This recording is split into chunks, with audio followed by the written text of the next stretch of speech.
Hey, this is Michael of round number one.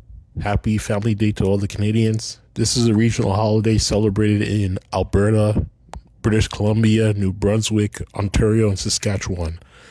I'm based in Toronto, Ontario, and the weather has been quite nasty due to all the snowfall. We recently experienced back-to-back snowfalls, resulting in over 40 centimeters of snow blanketing the city. Officials estimate that snow removal in Toronto could take up to 3 weeks. Let's move on to topics I want to discuss today. First, I want to talk about the WWE releases that have occurred so far.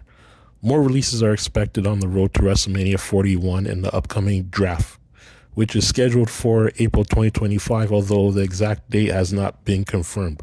Firing and releases regularly occur in the workplace, often driven by the need to reduce expenses.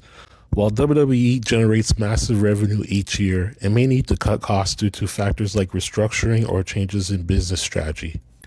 While challenging for both Triple H and the WWE roster, the yearly talent releases are necessary, a bit challenging steps for the organization's long-term sustainability. They are a stark reminder of the highly competitive era we're currently in. During the Royal Rumble 2025 press conference, Triple H stated that around 100 to 120 talent are training at the WWE Performance Center. With approximately 250 people on the main roster, nearly half of the Raw and SmackDown roster is diligently working at the Performance Center in hopes of being called up to the main roster. Here's a trivia question. How many house shows have WWE held from the beginning of 2025 until today? The answer is 0, aside from live television tapings. However, house shows are set to begin in mid-March across Europe as part of the Road to WrestleMania tour. This marks a shift from the company's usual schedule of events in January and February. Due to changes in business strategy and WWE's annual approach to promoting NXT talent, it is reasonable for the company to make cuts to the main roster to create space for new talent. Let's discuss the financial security of WWE superstars. There has been a long-standing rumor that main roster contracts begin at fixed amounts. In 2022, WWE Chief Creative Officer Paul Triple H Levesque revealed that this starting figure was $250,000 for any talent on Raw or SmackDown. However, according to Fightful, the new minimum earnings for WWE superstars has increased to $350,000. Additionally, Fightful noted that WWE currently covers airfare for its leading roster talent. At the same time, the expenses for hotel and rental cars remain the responsibility of the talent while they're on the road. This, however, may vary during international tours. WWE stars also earn revenue from merchandise sales. Those making under 7 figures can increase their earnings through fan support.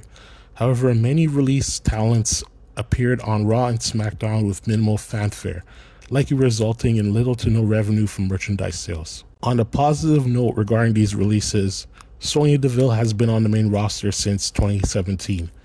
Isla Dawn has had a 7-year career with the WWE. Cedric Alexander spent 9 years with the company. Giovanni Vinci has been with the WWE for 8 years. And Paul Ellering, Luke Gallows, and Anderson are long-standing figures in the wrestling industry. Blair Davenport is only 28 years old. She's earned money globally, including in WWE and AEW. AOP had 2 tenders in WWE and is a former NXT and Raw Tag Team Champions.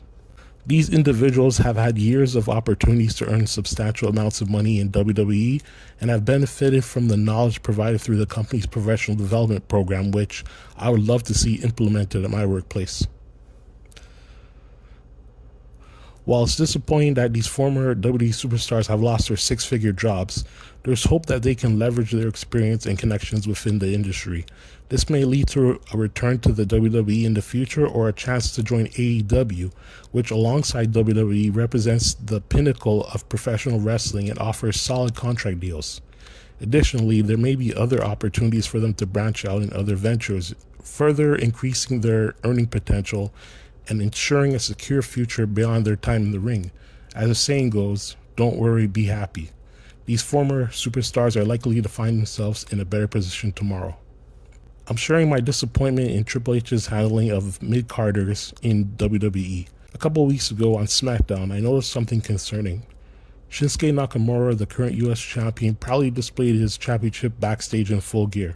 However, about 10 to 15 feet away, Sami Zayn conversed with one wrestler when he ended that conversation to talk with the WWE champion Cody Rhodes.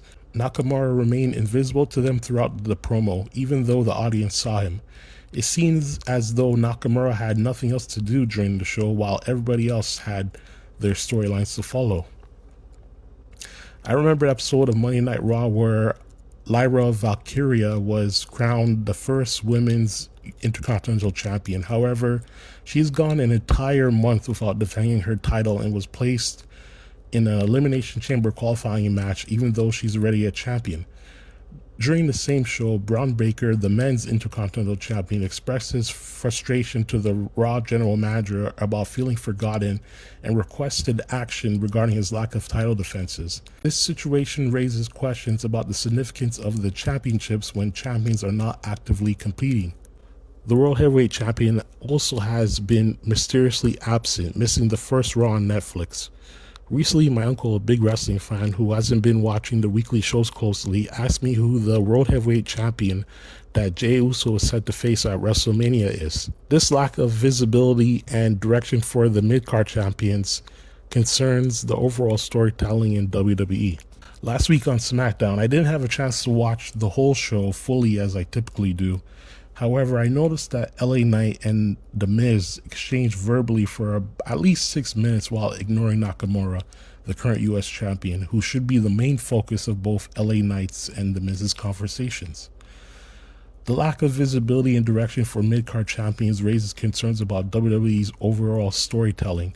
Superstars should not become invisible after winning a mid-card championship. Other WWE superstars who do not hold championships should view winning a mid-card title as a goal. Additionally, mid-card champions should regularly defend their titles on live television events, especially since WWE has reduced the number of live events in 2025. By doing so, not only will the mid-card titles regain their importance, it will also create a more dynamic and engaging environment for both the champions and their challengers. This approach can inspire ambition amongst other superstars, making the pursuit of a mid-card championship a meaningful objective that contributes to the overall excitement and depth of WWE storytelling. Okay, so this is Michael, the Round Number One channel on YouTube. I'll see you next time.